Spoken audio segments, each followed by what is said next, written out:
And of the longest records, the ones going back to the early 20th century or to the late 19th century, which is what the IPCC is doing its detection and attribution on, they're 90%, 85, 90% of them are urbanized. But that is a major problem, because it's like, it's not human-caused climate change, it's human-caused confounding. I mean, it's literally the destruction of data, dependable data. Happy Monday, folks. And a few weeks ago, I recorded an in-person interview with Ronan Connley, PhD, and he and many other scientists have been publishing in the peer-reviewed literature the correct integration of climate data and risk. So the links are down below to series-science.com, and all the published papers are there if you want to peruse them. But this conversation is a one-stop shop that goes through the whole gamut, and I think it's just a fabulous way to become fully familiar with all aspects of this intriguing and rather threatening topic. So please enjoy. Hey all, welcome to the home of sound science, as always. And today I've met in person Dr. Ronan Connley, who's from a family of physicists and chemists who have done a lot of work in the whole climate change sphere. Now, they're not climate deniers, they're climate change quantifiers, I think. Would that be fair to say? Yeah, you could say that. And you've got several papers published in the past, going back many years, peer-reviewed, not so easy, but in the last couple of years, you've actually published peer-reviewed in the physics journal, environmental journals, a lot of your more recent work. So Yeah. I think that'd be a good thing to start with after you give a brief history of your background. Yes, I'm Dr. Ronan Connley. I have a personal website, RonanConnellyScience.com, with the details on my history and qualifications. But since 2018, I've been working with, we set up a group called the Center for Environmental Research and Earth Sciences, series-science.com. And so I'm working with colleagues internationally. And we're looking at climate change. We are an independent group. We rely on donations. So we're not relying on grants or industry or anything to tell us what we're supposed to find. So that's a big advantage. It means we can actually look at scientific questions and see what the actual science is saying on these. And that's a good point, actually. That's Ceres, CERES -science.com. Perfect. And I'll put that on the screen because, of course, you guys, like myself in many ways, are dependent on donations to get to the real science, as you described. Yeah. So, excellent. Yeah, I would say you mentioned about the difficulty in publishing, getting past peer review. It's like the peer review system at the moment. You can get papers published, but it's a little bit like if you were playing football on a hill. If you're agreeing with the narrative, your goals are at the top of the hill.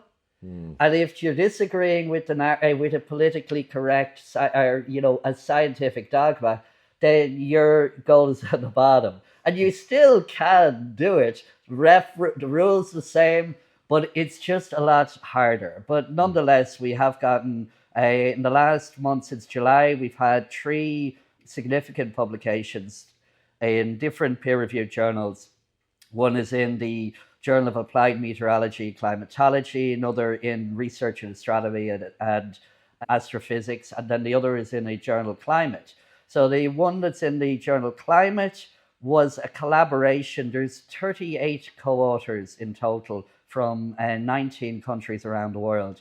And so the other paper in Research in Astronomy and Astrophysics was with, I think, 20 co-authors from it's a similar group, but for the climate, a lot of other scientists joined in. And what we're looking at is what's called in the technical jargon, the UN Intergovernmental Panel on Climate Change, the IPCC. There, a lot of your viewers have probably heard of the IPCC reports. If you haven't heard the term IPCC, you might have heard UN reports, and that's what they're referring to. It's the IPCC, and they have a what is called the detection and attribution of climate change. So that is a fundamentally one of the main things that most people are actually honing in on with the UN report, because the UN report said that there has been warming since the 19th century. They claim that it is very unusual, and they say that it is mostly human caused. And by human caused, they mean due to predominantly greenhouse gases, CO2. And then they also have some cooling from what are called anthropogenic aerosols. And so that's the two parts: the detection of climate change and the attribution of climate change. So the detection is, how is the climate changing? And then the attribution is, what are the causes? Is it due to mostly human caused, mostly natural, a mixture of both? That's the thing. Now, the IPCC, they concluded in each of their reports, since before the IPCC was actually founded in 1988, a lot of the people were saying it's human caused. The UN in their they define in the have you heard of the COP meetings, the COP, the Conference of the Parties meetings?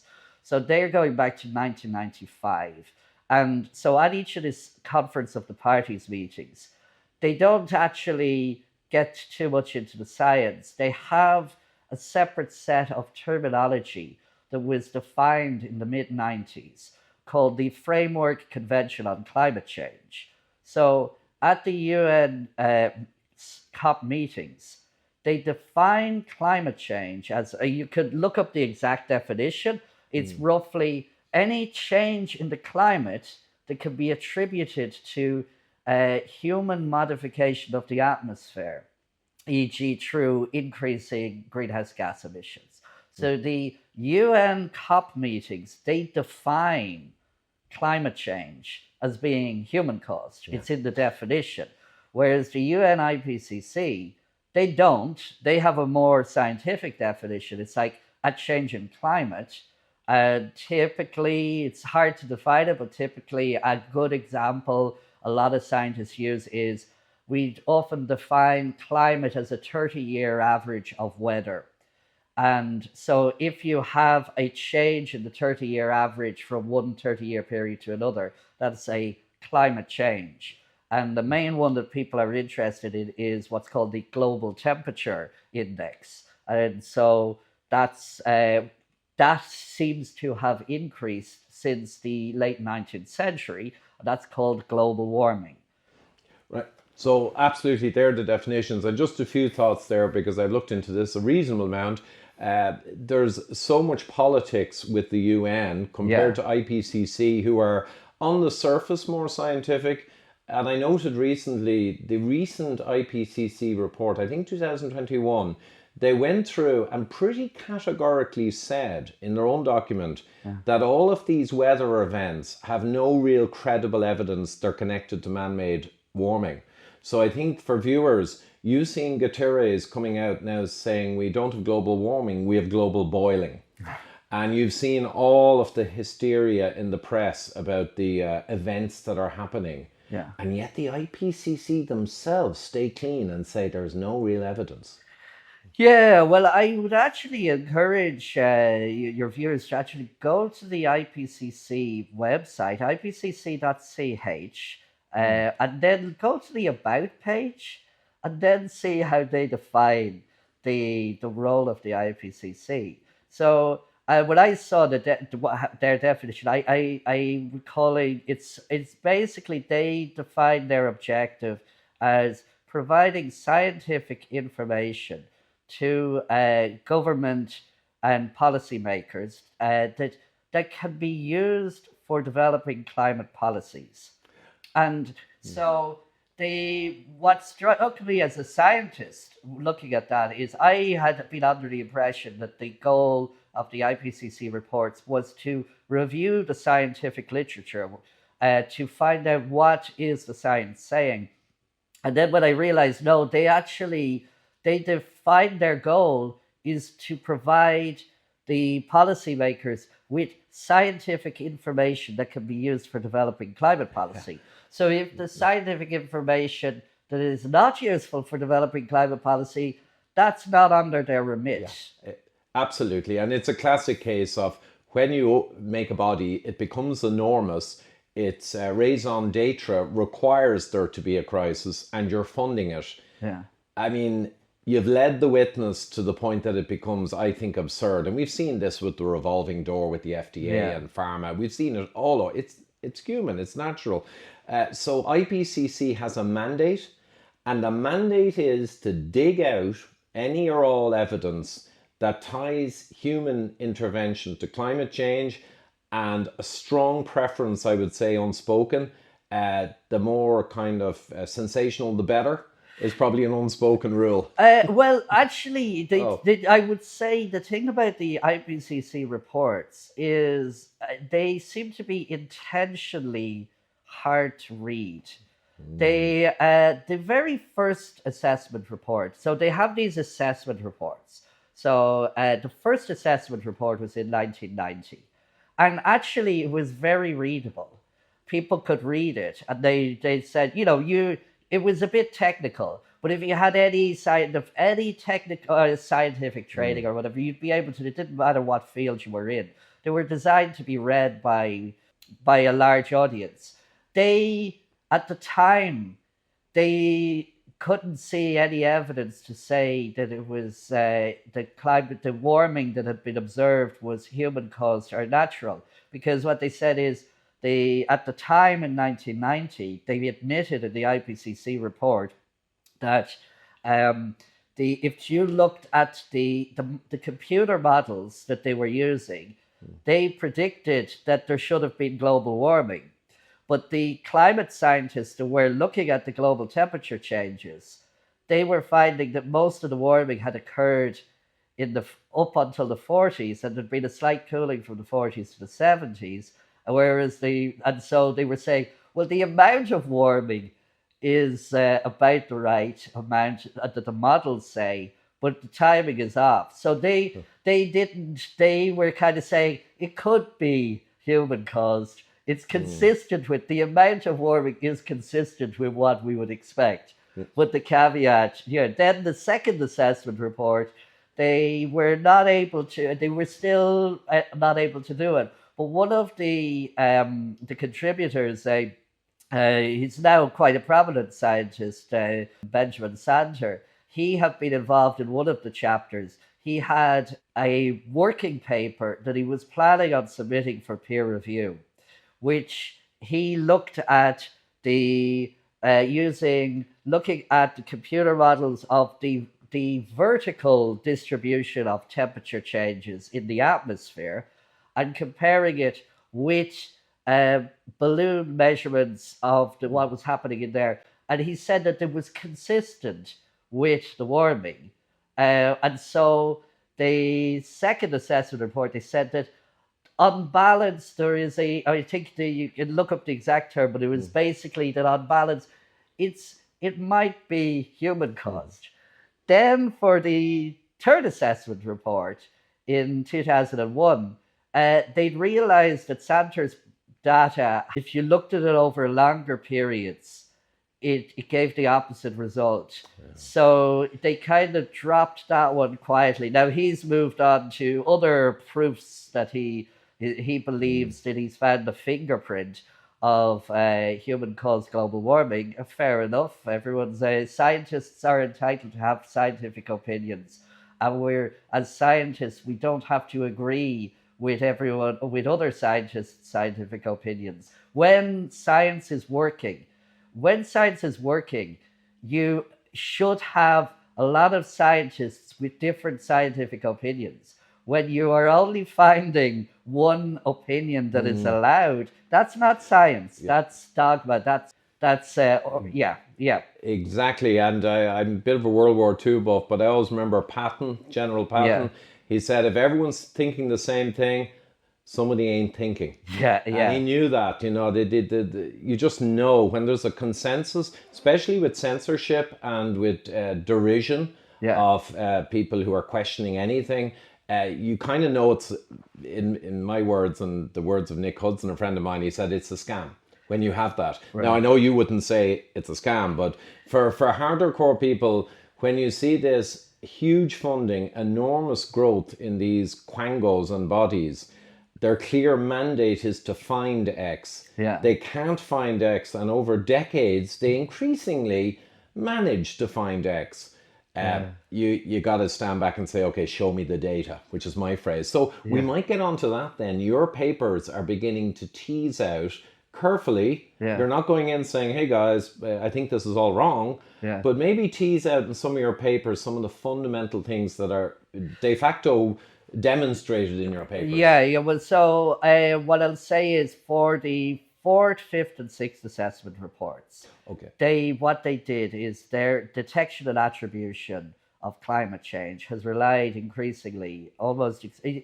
It's the reason when you hear global warming is human caused and the science is clear, they're relying on computer models. So from the fourth assessment report on, which was 2007, that was the one they won their Nobel Peace Prize for. It was the 2007 report, and then the 2013 paper was when assessment report. That's the fifth assessment report. That's when myself and my father started publishing work around that time. And now they've had the sixth assessment report, which was just out in 2021. And so for them, what they do is they use what are called, for the detection, they're using standard global temperature estimates. And we can talk about that in a minute because it's important. And then, but for the attribution, what they do is they use, they get their computer models, and there's like 25, 30 of them at this stage. They, instead of making a forecast, normally you hear of models making forecasts, predicting what should happen in the future. What they do is they do a hindcast, which is they go back and they rewind the clock on their model to start it, say, in 1850, and then they run the simulation of what should have happened over the last 150 years or whatever, or then what they do is they say, how does that compare with what the global temperature index says? So the hindcasts, what they've done for the IPCC reports is they run three sets of hindcasts. One is using natural forcings only. There's a term they use, radiative forcings. You can get into the tech, let's just call it factors, natural factors. And then they use, there's a jargon that you see everywhere, anthropogenic, which if you look at the origin of it is human generated, human caused. But if you say human caused, then that doesn't sound as fancy and sophisticated. It's anthropogenic. So whenever you see anthropogenic, just substitute human caused. So what they do is they run their hindcasts only using what they call the natural factors. Then they run it using only the human caused factors, and then they run it using both. What they found is when they compare the their global temperature index to the hindcasts using natural factors only, they can only get it kind of matches up to like 1950s, and then their natural factors starts declining and their global temperature index starts going up and up. And so then when they repeat it, adding in their human caused factors, they find that it matches lovely. So what they say is, therefore, most of the warming since at least the mid 20th century is human caused. They use likely, very likely, extremely likely in each of the reports. They keep doing the stuff. But then they say, and it's probably all of the warming. Yeah. But it's like they put in the caveat because their natural factors only hindcast can kind of match. They only diverge really from the 50s on. So that's the basis of since the mid 20th century, and that's the basis of since the. And then there's another aspect which we won't get in, but just because some of your viewers may encounter it, there is a debate on using temperature proxies, which are not direct temperature measurements. So, but these are things using tree rings, lake sediments, and ice cores. So there's a number of different estimates, and they're less reliable than the instrumental records. But there are some that show what's called a hockey stick, where it's the hottest year in 1,000 years or 2,000 years. There's others that show it was about as warm 1,000 years ago, according to the proxies. And then the IPCC subgroups say, well, what if we use these flatter temperature proxies and then we stitch on top the instrumental, the more precise instrumental one? Yeah. Well, then you don't see as much variability for the first 2,000 years, and then you have this little spike. So for our papers, we're mostly focusing on the instrumental record, which is from 1850 to present, and that's what the IPCC's attribution statement is mostly done at. But they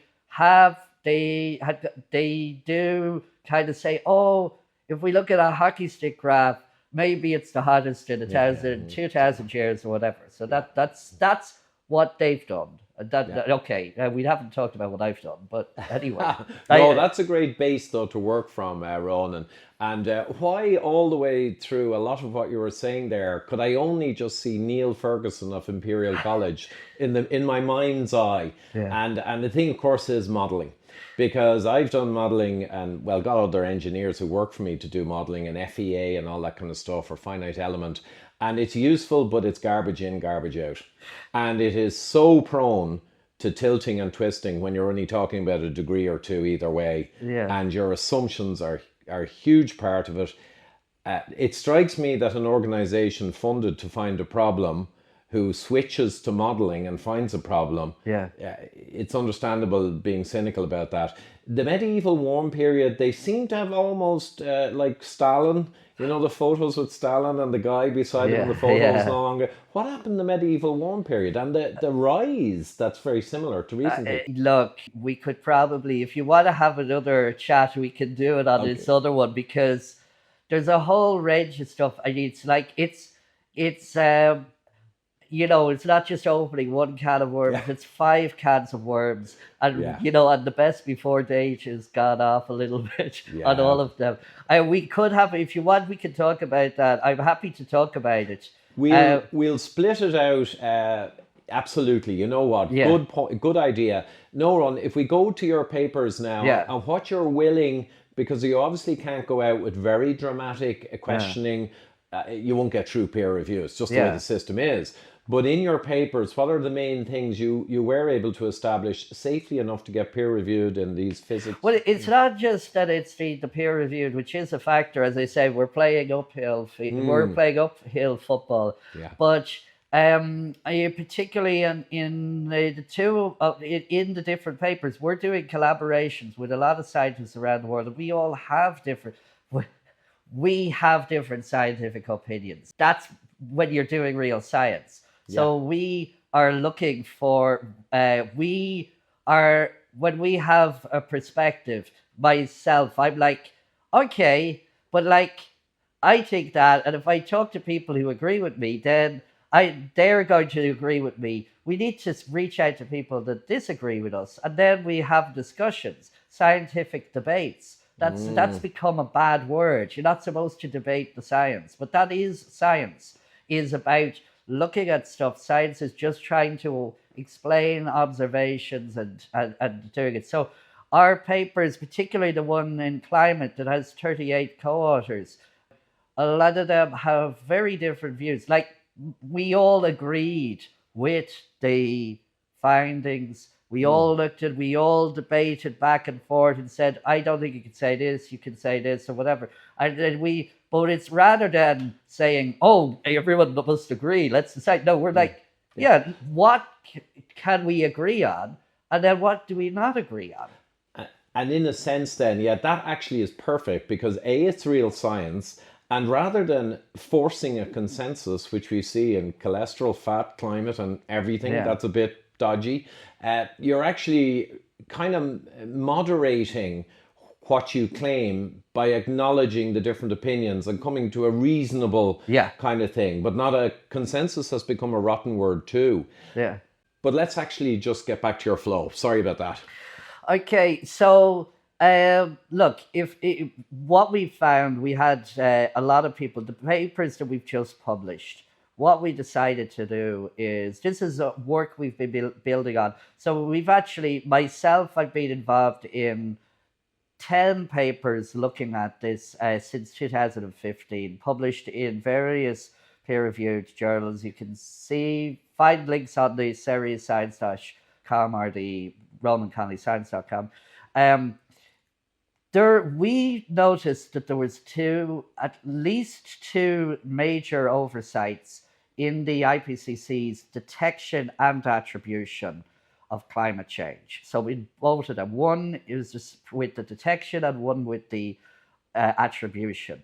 So the big problem that we noticed is that the land component of the global temperature index is based on weather station records from around the world. So like they have thousands of weather stations all around the world. When you're listening to the weather forecast, and they'll say, like in Ireland, they say Malin Head, Valencia Observatory, and they tell you what the temperatures are. Wherever wherever your local stations are, there's a physical thermometer in a Stevenson screen box. It used to be the thing that now a lot of them are automated, but the Stevenson screen that was developed by the father of Robert Louis Stevenson, they record the temperature at about 2 meters high,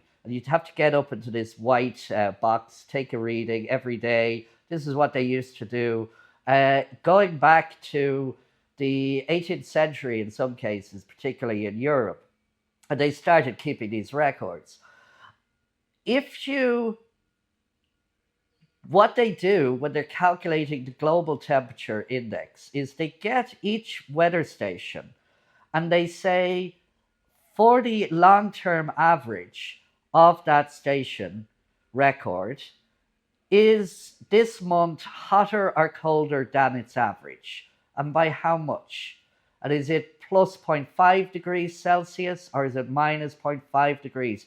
Then what they do is each of those weather stations, they average the anomaly, so this is called a temperature anomaly, relative to its baseline. And then they average all of the temperature anomalies around the world. And then they say that is the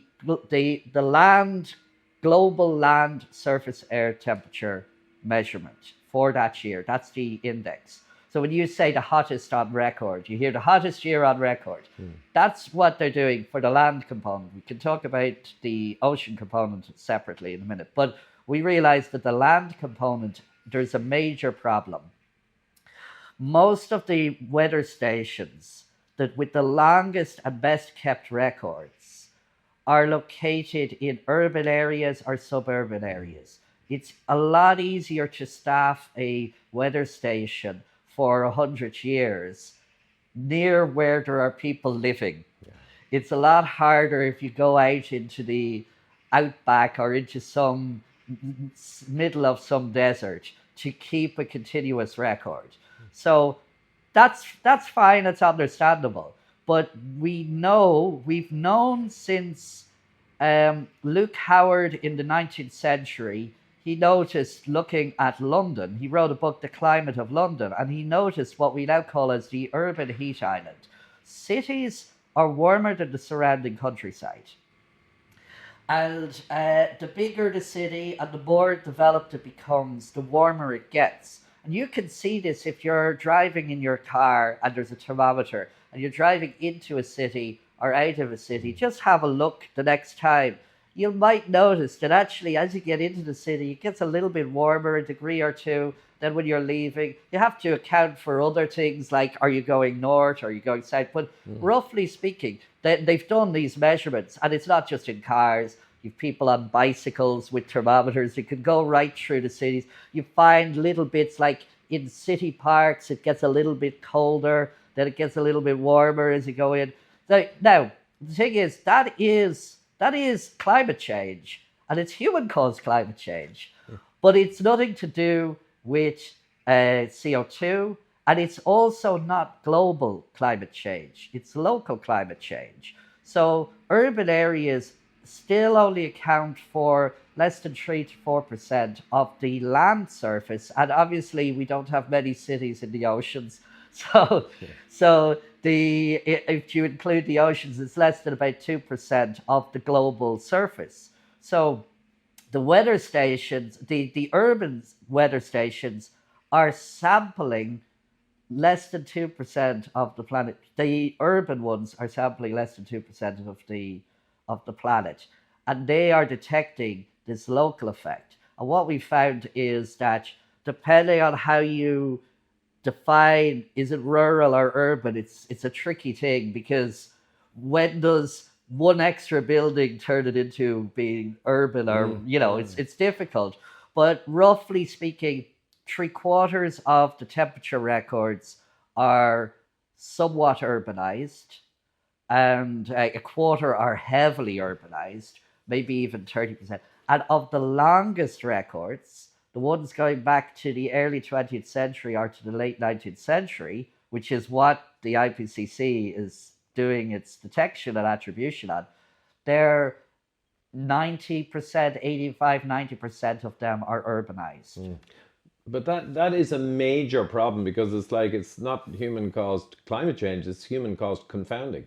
I mean, it's literally the destruction of data, dependable data. If you're becoming more urban, and the effect you describe is big. I mean, a couple of degrees is no problem when you go into London. You can go outside it and go back in again, and go outside the other side and go back in. You're on a warm day, you're going to see it. I'd agree, but I push back a little bit, because first of all, it is human-caused climate change. It's local climate change. Oh, well, they have actually, you're right. They have not just perverted the measurements or confounded. Yeah. They have made a warmer environment. Yeah. And then the other thing is that this is an actual, a very important human-caused climate change that we should be addressing, because since the UN did these estimates of the total world, since I think it was 2011, the UN estimates that more than half of the world's population live in urban areas.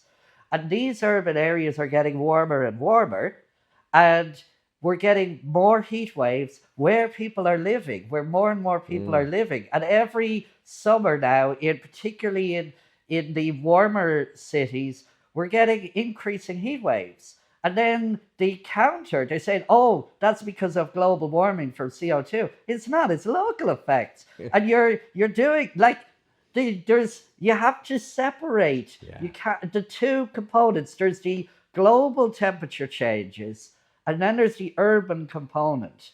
So what we did, so the IPCC acknowledged that there is concern about this.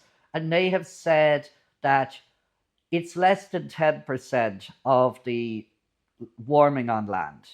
And how they came up with that is an interesting digression, but basically they don't have good evidence. They're relying on some studies going back. There was one that goes back to 1990, in which two of the co-authors of the study later wrote out a paper saying, we don't know how Jones et al. 1990 concluded that urbanization bias is so small, because we are finding, with the same data, we are finding that urbanization bias is a substantial effect, at least for China. But the Phil Jones was the lead author of the one of the IPCC authors in the fourth assessment report. The fifth assessment report, they refer back to the fourth assessment report, say the literature hasn't changed much, and the sixth report, they say it hasn't changed much. So this is like a propagation of a dodgy claim, and there's other papers that are supporting this claim. There's lots of papers, because if you remember, our football field, you know, the one saying that urban heat island is only a small thing, that's it. You don't even need to kick the ball. You just it'll just roll into the goal, and you get published in Nature or whatever journal you want. I have an image there, to be quite honest, of just holding a ball with a magnetic force in it, and you just let go the ball and it rockets to the goal. Yeah. So like, clearly the bias here in this discussion, I just know from decades in technical matters, and the last 10 years in the published research in health and metabolic health, the amount of p-hacking and preferential selective kind of bias in pulling papers is just astonishing in the health and nutrition sphere. Yeah. And this one, as I've more recently gotten into, I'm almost weak-kneed looking at what I'm seeing. Some of what you're saying and so much besides. Yeah. It is quite honestly shocking. And again, I'm not saying it's all wrong, but the sheer amount of it that's massively biased, it is staggering, I would say, from what I've seen so far. So there's a nice quote that is people say it's Feynman, but Feynman doesn't. I tried looking it up, but I think it's the internet. But it's I would rather have questions that cannot be answered than answers that cannot be questioned.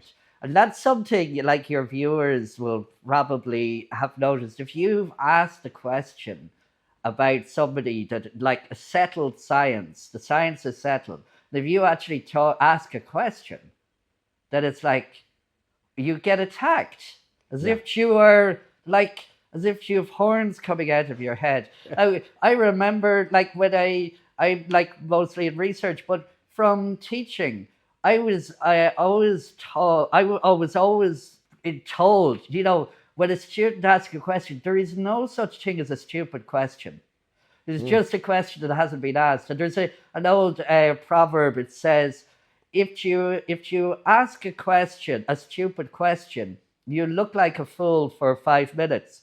But if you don't ask it, you will be a fool the rest of your life. And so people are being actively bullied for asking a question, which is the antithesis of education, antithesis of science communication. I find it very disturbing when I see people, they'll ask a question. It says, "Oh, what about this?" And then they say, "Oh, you're probably paid by big oil or whatever, or you're denier." And all. It's like, rather than actually answering the question and saying, you know, that's a good question. We have addressed that. Here is what we're finding. And it's actually a very good question. There are some issues, but we think on the balance based on this. You don't find that, do you? No, you don't. You find censorship instead. And interestingly, there was a UN lady, I forget her name, but very senior. I could have been in a UN or a World Economic Forum kind of meeting, and she was interviewed, and she actually said the immortal words, literally her words. She said, we had a problem when people looked up climate change. They found all kinds of stuff. And our UN stuff was not necessarily at all near the top. So we worked with Google, and now all you'll find up the top is our stuff. And then she laughed and she kind of says, well, you know, we own the science. Yeah. So it was a crazy situation before. Yeah. She said we own the science. Yeah. That's it. We're becoming much more proactive. You know, we own the science. You know, we own the science. That's a scam. Once someone says that. But it's fascinating, but as you were seeing the questions, recently the CO2 Coalition, a website someone sent me, I had a look. Yeah. And they had 29 or 32 facts on CO2, and they were very interesting. And I checked the references, and they were pretty much referenced. So I did a short video, and I just went through them with a bit of sarcasm, obviously. Yeah. I'm me. Yeah. And massive attacks, of course. Yeah. but no one really dealt with any of the facts. Yeah. They just came out with the big oil stuff and, oh, you're blah, blah, blah. Just nonsense. Don't question. They're basically saying to you, in other words, they're just saying, comply and listen to the guys in the UN. Yeah. That's it. If you put your brain on hold on this topic, do not think. Well, look, anybody just try, but I like the bullying is online harassment and even personal. You could get people would get very angry, and it's understandable when you realize that people have been taught. So since the Rio Earth Summit in 1992, the UN got this agreement that was called Agenda 21 for the agenda for what we want to achieve by the 21st century. And one of the things was that they wanted to try and encourage to get students, children, to start teaching them from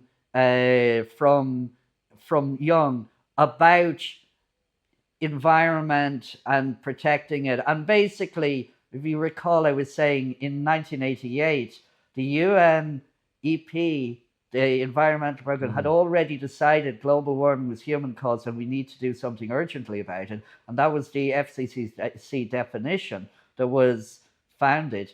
But they, before, they based on computer models, but then they said, we need to start telling this to kids. So 1992, kids, from then on, depending on where you are, like you think Ireland did the Green Schools campaign began in, I think, late 90s, Taoiseach was involved, but other places around the world, they have different start points of when these programs were introduced into the school to try and tell people, to educate people about the science on climate change.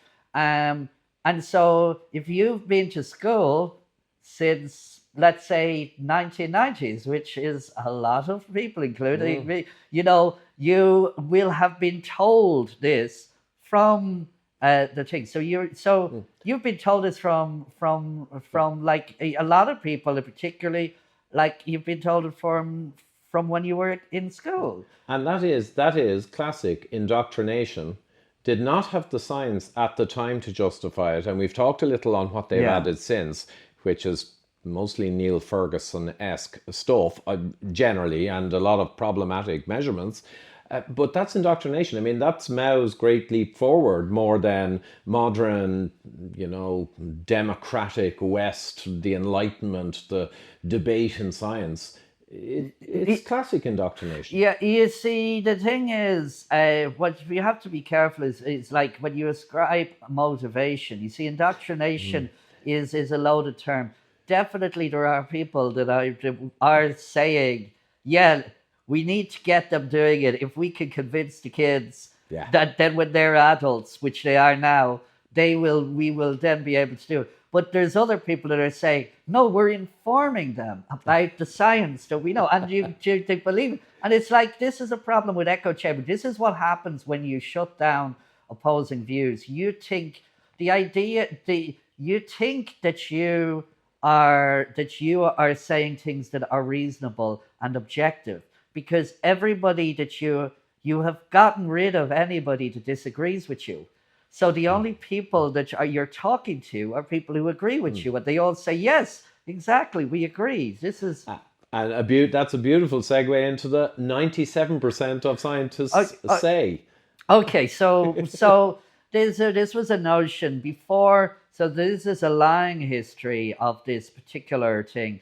I'm just going to pop in here, and I actually took out the discussion on the 97%. It's really important, but I wanted to keep this discussion somewhat bounded. So the link to the 97% segment is in the description box below, and I put it out as a separate video. It's obviously massively important in its own right because so many people have been misled by that 97% ruse. So we get back to the conversation now, and as I say, link down below to that separate segment on 97%. There's a nice quote by John Stuart Mill. In the basic gist of it is he's saying that if you only know your side of the argument, then you don't even know that. Because you need to know what people that you're who disagree with you, you need to understand why are they disagreeing with you and what's their reason. If you don't even know why people are disagreeing with you, then you don't know if they have something to say. Of course, but it's a very different thing when people who disagree have enough of a point for it to be threatening.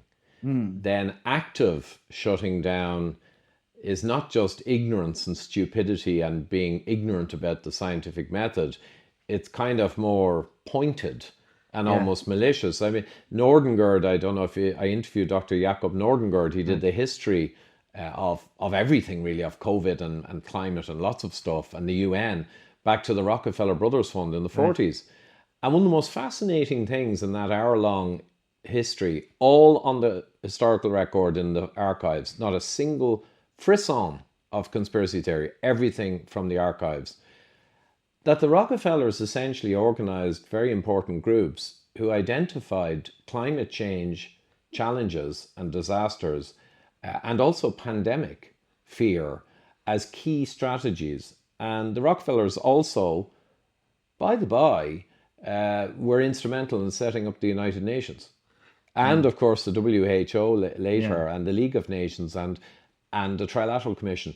So again, we won't get into conspiracy theory here, but as an engineer, I was fascinated that Nordengard did what I would do. He was a ponytailed, climate-fearing, professor or assistant prof. And when he couldn't get an answer of where the climate stuff came from pre-1990, pre-IPCC, what did he do? He went to look himself. And he fully believed in it.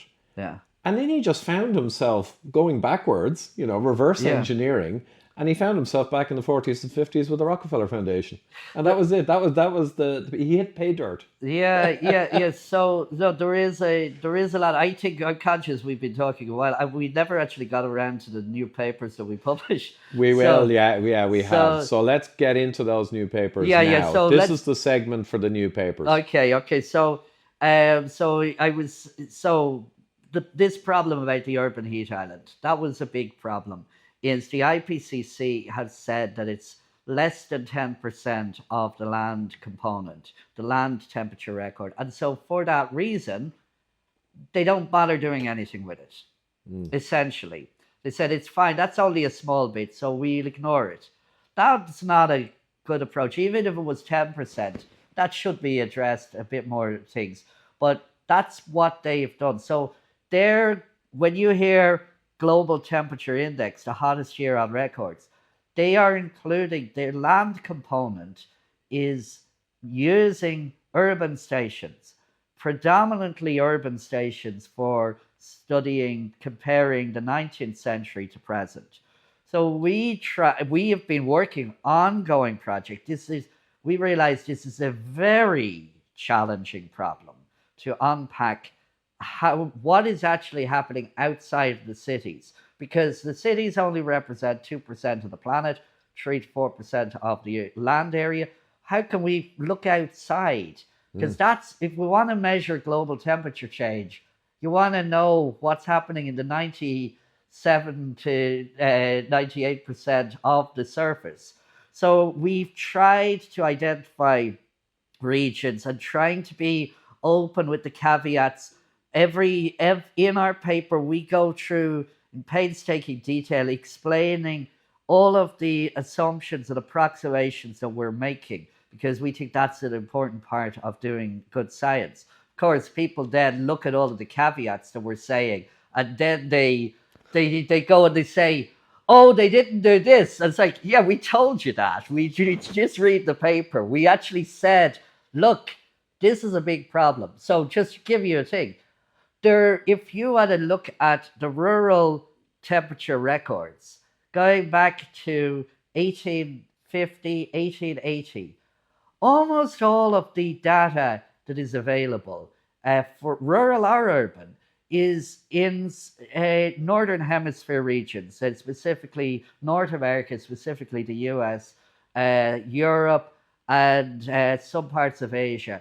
Most of the and some Arctic stations as well in Russia, Siberia, things. Very few of those stations, as I mentioned before, most of the longest records are now urbanized. So they have this urban warming over 100 years or however long it is, this extra warming, which will contaminate our estimates of global temperatures. We have been trying to find rural data. So for our paper 2023 paper with the 38 co-authors, we looked at a particular northern hemisphere rural temperatures, and it's predominantly from the North America Arctic. We have once we were able to get the station histories for Ireland. We were able to physically, because we're physically there, we were able to go down. So we're using that as representative of Europe. We have a paper that we published in 2022, which involved, I think there was like 18 researchers mostly from Europe. We were trying to collect all of the information for the European weather stations. We want to do a more detailed project. But we said, actually, this Irish one is good, that we have China. There was not enough Chinese data, but we were able to do urban corrections. When we looked at this, we found a very different temperature record. A lot of it is the same. Both of them are going up and down, up and down. When you look for the northern hemisphere, the standard estimates using all stations, it kind of goes up a slight from 1800s up to the 1940s, and then it's kind of like flat until the 70s, and then it goes up again, even warmer. What we found is that when we look at the rural data, very limited. It's less than 10. It's only like about 10 to 15% of the data, but it's rural. At least doesn't have the urban problem. We find similar, but it's noisier. But it goes up, and in the 40s it peaks, and then it goes down to the 70s, and then it goes up. Now it's a little bit warmer now to the 40s, but this is shifting from being global warming to global warming, cooling, warming. Yeah. And then we said that doesn't match up with the CO2. We've showed this, it gives a poor match to the things. But we said, well, what about other estimates? So we started then looking at other things. So we got the sea surface. This is in another paper, the one published in Research in Astronomy and Astrophysics. So we had two papers published there, one in 2021. This new one just been published. It's just in the press now. They should be online soon enough. And we found, if you looked at the sea surface temperatures, there's problems with that data, because it's what they're doing there is they're looking at people in the 1820 or 1920s. If you had a ship passing, a research ship was taking samples of water, measuring the temperature, and then another group was doing it. And so they say, oh, we took a temperature measurement of this part of the ocean, and then another ship took another one. So they're taking all of these, averaging it together, and there's problems with that. But they find the same thing. Warming up to the 1940s, 50s, then a slight cooling to the 70s, and then warming. And it looks very similar to the rural. It matches better to the rural for the Northern Hemisphere. Then we said, well, what about other things? We said, well, what about the tree ring proxies? These are indirect measurements. I think they're less reliable, but we got like the estimates for the Northern Hemisphere, because that's where most of the data is. And we looked at it, we got the average of all of the top estimates that were available.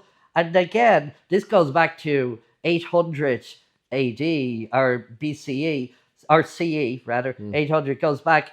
But we looked from 1850 up to present. Again, you have warming up to the 1940s, 50s, then cooling to the 70s, and then we have it going back up again. The tree rings data only goes back to 2002, so it's a bit shorter. we also looked at glaciers, because everyone hears, oh, the glaciers are retreating because of global warming. It's like, yeah, so some people are using the lengths of those glaciers. There have been measurements going back to, in some cases, to the 1600s. So we said most of them are in northern hemisphere. So we said, let's see, what do they imply? And they show that it implies that there was a warming up to the 1940s, 50s, then it starts cooling to the 70s, and then it gets warmer. So for us, it looks like the outlier is the urban, the land component, which we know, which the IPCC admits that there is urbanization bias. They're just saying it's less than 10%, so we don't need to worry about it. We're saying it's more than 10%, and in a number of papers, independently have all said, several have said, one said it's at least 12%, another said maybe 40 to 60%. Excellent summary. No, that's perfect, Ronan. Now, just the question that occurs to me, and many did, but we're going to have to compress this and move to a close. The IPCC are doing uber modeling of massive complexity for decades, which has more and more told them what maybe their funding would like to see. That doesn't mean they're falsifying. Don't get me wrong. Massive modeling, and they're huge organizations stuffed with scientists. Yeah. How can they possibly justify saying, let's not bother with that? Because they're including minutiae in their models. Well, if you recall the IPCC's objective, stated objective, when they were founded, was to provide governments at all levels with scientific information that could be used for developing climate policies. So ones that are saying, apparently, it seems that the studies that were saying the urban warming component is greater than 10%, apparently they decided that wasn't. So, and it's actually, this is an interesting thing. We did a paper in 2015. This is myself, my father, Michael Connley, and then Dr. Willie Soon, the three of us, this is our first paper together. We went and we published a paper in Earth Science Review 2015, quite a high impact factor journal.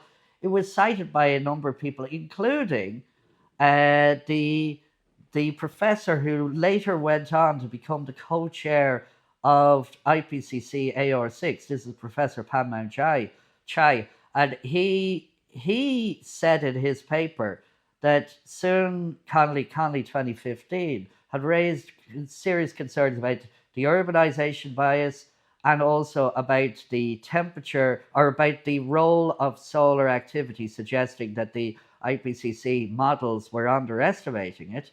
And he said, in his paper, he said, they should be considered, but I won't consider it here. That was the paper, but he said that they were important. He's aware of this. This is in a paper he did in 2017. In the IPCC AR6 that he was the co-chair of, in the chapter describing urban problem, there's just a few little sections in it. The key bit, they said, there has been no scientific literature published since the fifth assessment report that causes us to even question whether there has it is more than 10%. And so a journalist for the Epoch Times, he heard about this, and he interviewed the IPCC, interviewed me, and a couple of others. And he asked the IPCC, in that statement, you said that there has been no scientific literature to even question it. But there is that 2015 paper. There's other papers.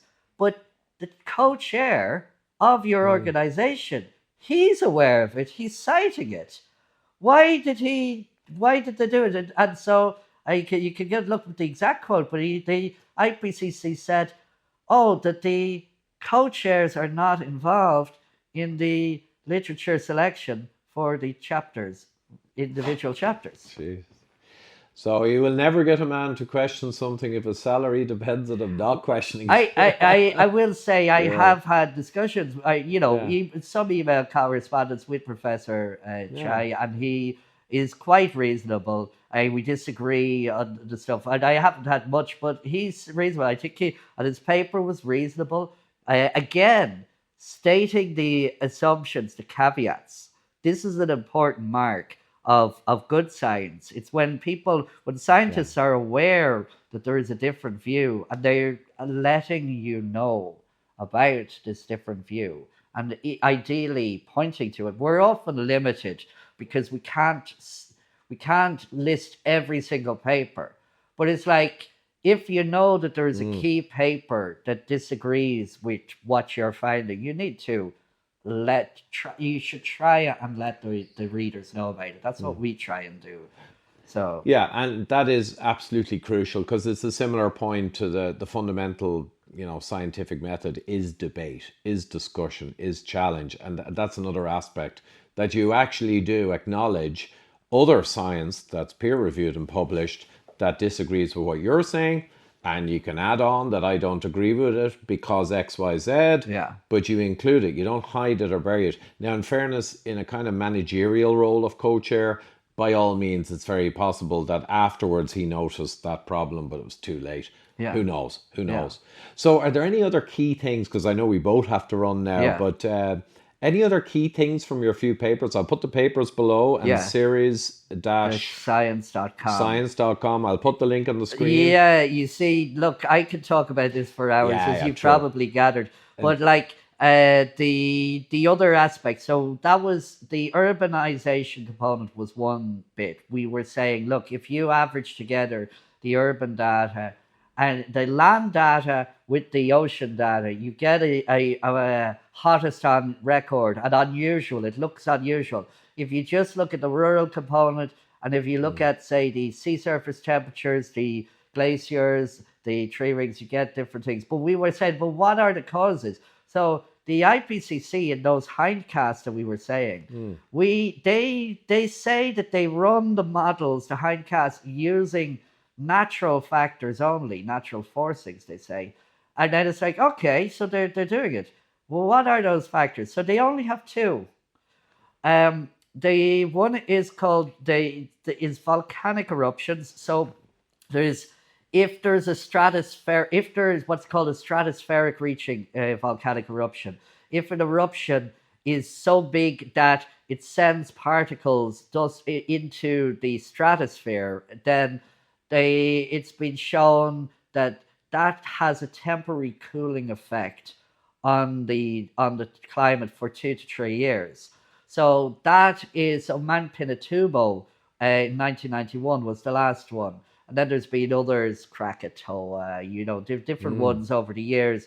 And so they include that as cooling, temporary cooling, using estimates of that. So that's one of the components. Can't explain warming.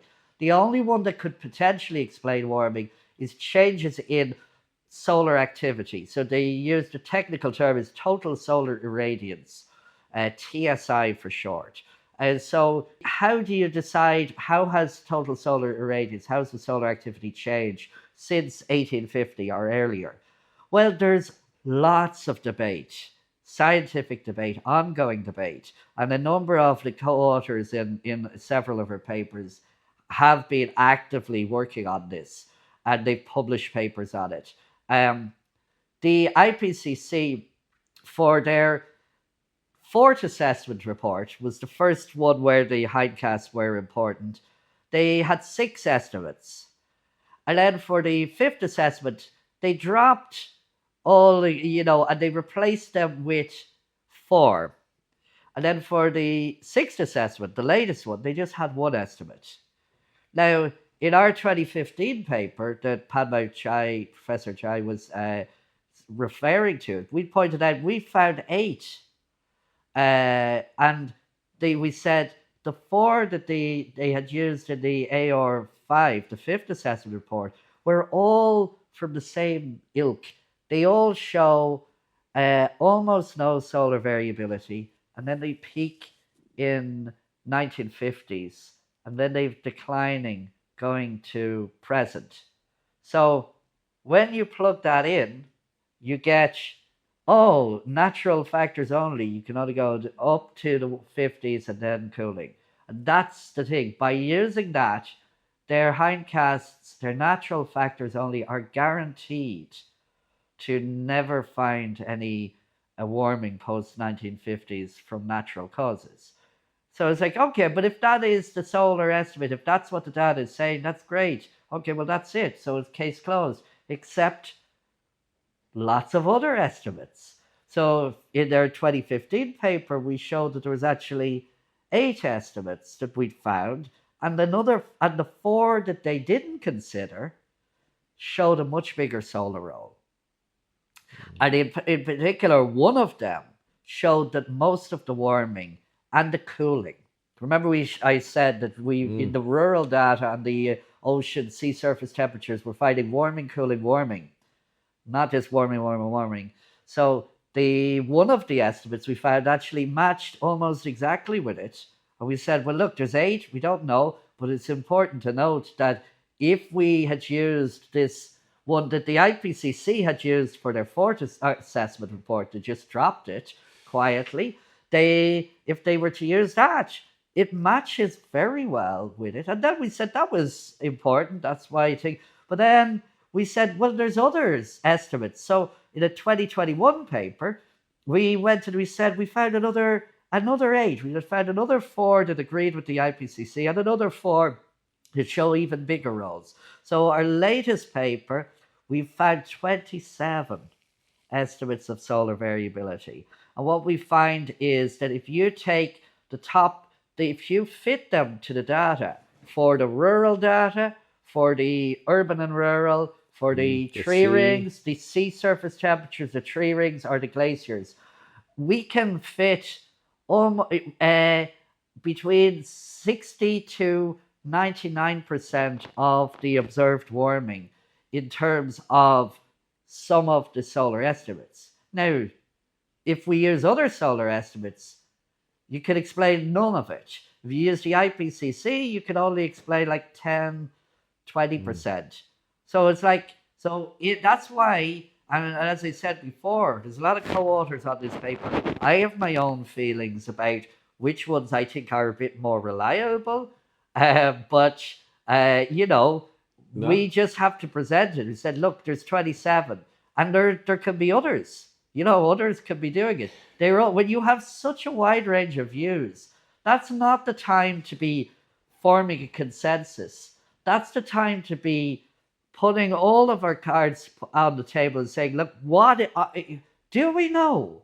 Do we know how solar activity has changed over the last 150 years? The IPCC says they know, but they're ignoring all of these other papers that are giving different answers. So our conclusion of the 2 papers where we did a detection and attribution, one with 38 co-authors and one with 21 co-authors, one was just comparing the urban and rural and just comparing the IPCC's estimate of solar forcing and that other one that I'd mentioned the IPCC used to use, and they dropped it. And we showed that you could get anything from the warming for the northern hemisphere is either mostly human caused, mostly natural, or something in between. Yeah. The other paper, we look at all 27 estimates of solar activity, and we look at all 5 estimates of global temperature, of northern hemisphere temperatures, and we find that we can explain everything from it being all human caused to mostly human caused to mixture of natural and human caused, mostly natural, all natural. That's where we're at. That's where the science is at. If you actually, yeah. If you follow the scientific method, that is. Now, I will put in the caveat, because if we go back to the IPCC, that their goal is to provide scientific information that governments at all levels can use for developing climate policies. Maybe they feel it might be, if the sun is playing a large role, it's got to be hard to come up with a sun tax. So that might be a thing.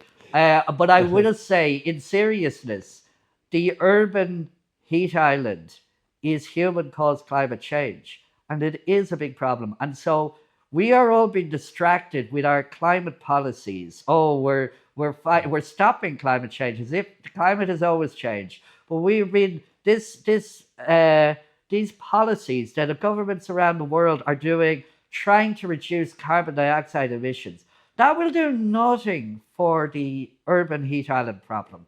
And since 2011, the majority of the world's population is living in cities, and particularly in the developing nations. They're often in warmer climates where heat waves are becoming a bigger and bigger problem. So we should, if people are genuinely concerned about the well-being of people dealing with climate change, the one that where people live, the urban climate, that's where most humans are, the climate change that most humans are experiencing the most is the urban climate change. And that will not be changed in any way by any of these policies that are being implemented in greenhouse gas emissions. So we really should be trying to figure out how to reduce the severity of heat waves and things like that Yeah, absolutely. And unfortunately, the reality is, you know, the corporate guy side of me looking in on this from the outside, I find it personally pretty clear. That's my opinion. It's all about policy. Policy is all about a global problem that will be addressed with major global changes that will bring in new control systems for the world and will solve a lot of other perceived problems. And improving cities and planting green areas and cooling cities and actually addressing those kinds of problems, I think it's literally simply not on the agenda. And sadly, that's just the way it is. So, great stuff meeting you in person. Okay. Nice to meet you, Ivor, and thanks for the chat. It was an interesting discussion. I hope it's of interest to some of your viewers as well. Oh, absolutely. And I love the way you never overstate your position. And indeed, do not get distracted into, like you said, motives. We got to be careful about motives because you can never really prove motives. Yeah. But you can prove everything you've put in your papers. And I'll put these papers down below in the description box, and Series Science as well. And you guys need donations to keep doing the proper climate work in my mind, not the biased corporate stuff. And we'll catch up on Zoom maybe again and get into some of the things we just couldn't do today. Yes. Okay. Been a pleasure. Thank you. Great stuff. Well, there you have it, folks. Clarity from a real scientist who is properly interpreting data along with all of his colleagues. So just a word on appreciation for the people who support me on Patreon and PayPal, and anyone else who can maybe jump in and help with a little support. It enables me to go and get these interviews, to do the research, to get out proper, correct science and data and counter the media misinformation. Because if people out there don't get informed on what the data actually says in all of these issues, whether the viral or the climate or the geopolitical, banking, financial, or all the wars we're seeing constantly to support the system, proxy wars, you know, we're in big trouble, and so are our children. So really appreciate your support, and anyone else who can come along and help a little in this kind of battle of our ages, I might say. Thank you.